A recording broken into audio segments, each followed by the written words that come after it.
आप देख रहे हैं बाबा जी के छोटे छोटे सपने।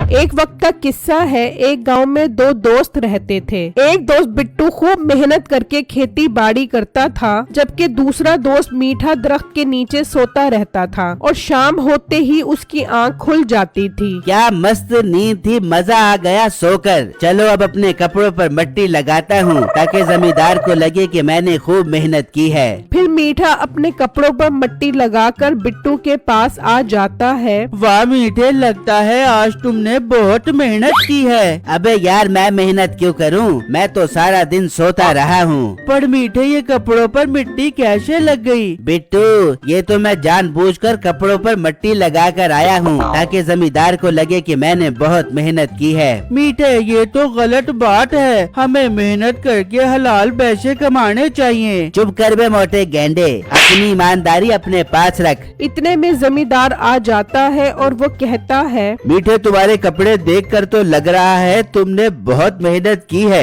बिट्टू, तुम भी मीठे की तरह मेहनत किया करो। जी जमींदार साहब, मैं तो बिट्टू को कहता हूँ कि इंसान को मेहनत करके कमाना चाहिए। मीठे की ये बातें सुनकर बिट्टू उदास हो जाता है। पर जमींदार साहब, मैं तो खूब मेहनत करता हूँ। लेकिन बिट्टू, तुम्हारे कपड़े देखकर तो ऐसा नहीं लग रहा। अच्छा, तुम दोनों का आज से काम खत्म हो गया है। मीठे की मेहनत देखकर इसे 20,000 रूपए और बिट्टू की मेहनत देखकर इसे 10,000 मिलेंगे। फिर मीठा और बिट्टू अपनी मजदूरी लेकर वहाँ से चले जाते हैं। फिर मीठा नसीबों को सारी बातें बताता है। वाह मीठे, तेरी चालाकियों का भी कोई जवाब नहीं। मुझे लगता है तू एक दिन बहुत बड़ा कारोबारी बनेगा।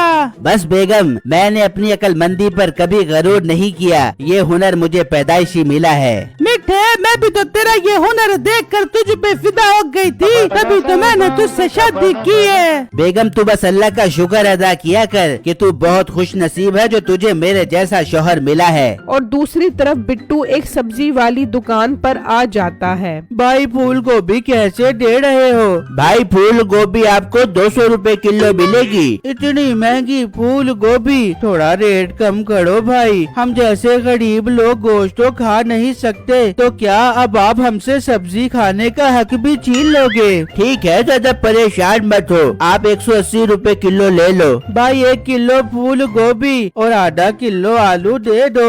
अच्छा भाई, अभी देता हूँ। फिर बिट्टू सब्जी लेकर वहाँ से चला जाता है और घर आ जाता है तो उसकी बीवी कहती है, ये क्या बिट्टू, आज तो आपको जमींदार से पैसे मिले थे, आज तो आप गोश्त लेकर आते। फिर बिट्टू अपनी बेगम को सारी बातें बताता है। ये सुनकर उसकी बीवी हैरान हो जाती है। बिट्टू, ये तो मीठे भाई की गलत बात है। मेहनत आपकी है, ज्यादा पैसे मीठे भाई ले गए। आप एक काम करते, जमींदार साहब को सब कुछ सच सच बता देते। नहीं बेगम, मैं ऐसा नहीं कर सकता।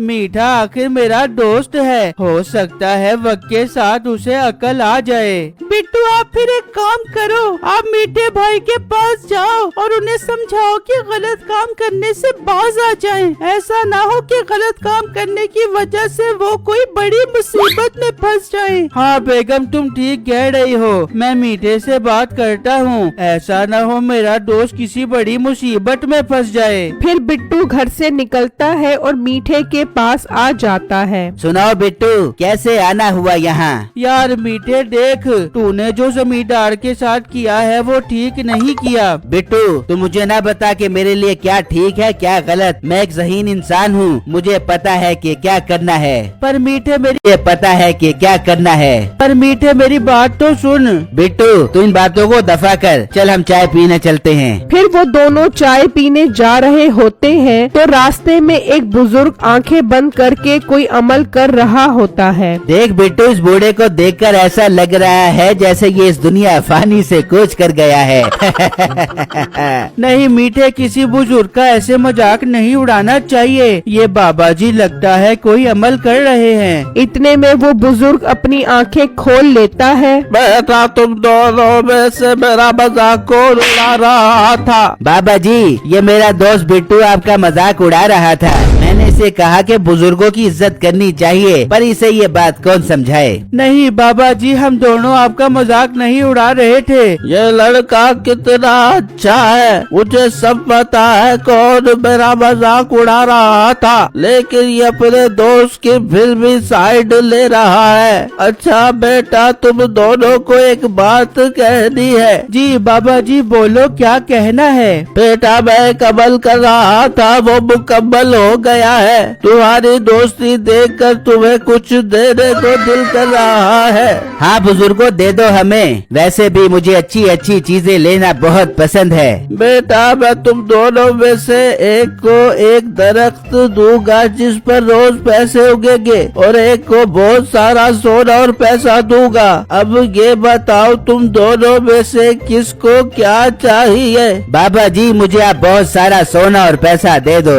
बाबा जी, मेरा दोस्त अगर इसी में खुश है तो आप मुझे दरख्त ही दे दो। ठीक है बेटा, तुम दोनों घर जाओ। जब तुम घर पहुँचोगे तो सब वही होगा। फिर बिट्टू और मीठा खुशी खुशी वहाँ से चले जाते हैं, और जब मीठा घर पहुँचता है तो नसीबो सोने पर बैठी होती है। मिठे, हम अमीर हो गए। ये देख कितना सारा सोना और पैसा आ गया। मिठे, ये जादू कैसे हो गया? फिर मीठा नसीबो को सारी बातें बताता है। मिठे, ये तो कमाल हो गया। चल इसी खुशी में किसी होटल पर जाकर पार्टी करते हैं। बेगम, पर ये सारा सोना और पैसा कमरे में तो रख दें। फिर वो सारा सोना और पैसा कमरे में रख देते हैं और होटल जाने के लिए घर से निकलते हैं। और दूसरी तरफ बिट्टू और उसकी बेगम पैसे वाले दरख्त को देखकर खुश हो रहे होते हैं। बेगम, ये तो कमाल हो गया। हम एक काम करते हैं, इस दरख्त से अपनी जरूरत का पैसा लेकर बाकी पैसा गरीबों में बांट देते हैं। इस तरह गरीबों की भी मदद हो जाएगी। हाँ बिट्टू जी, आप ठीक कह रहे हो।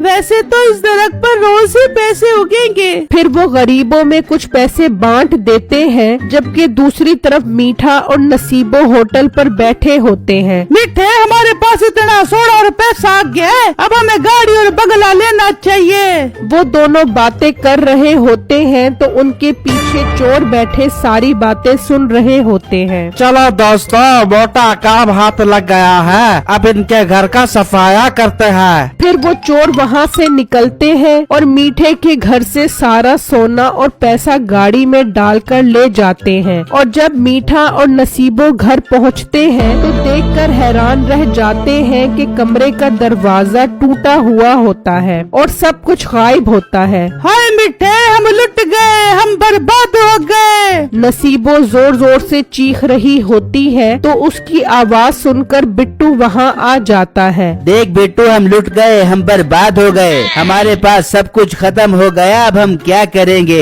मीठे, मुझे यही डर था कि तेरी बेईमानी की सजा तुझे जरूर मिलेगी। बिट्टू मेरे दोस्त, मुझे अपनी गलती का एहसास हो गया है, पर अब क्या फायदा, अब तो सब खत्म हो गया है। मीठे, तू परेशान मत हो, मैं तुझे पैसा देता हूँ। तू कोई दुकान बना और हलाल की रोजी कमा। हलाल के काम में बहुत बरकत होती है। हाँ बिट्टू, अब मैं मेहनत करके हलाल रोजी कमाऊंगा। बिट्टू भाई, आपका बहुत बहुत शुक्रिया।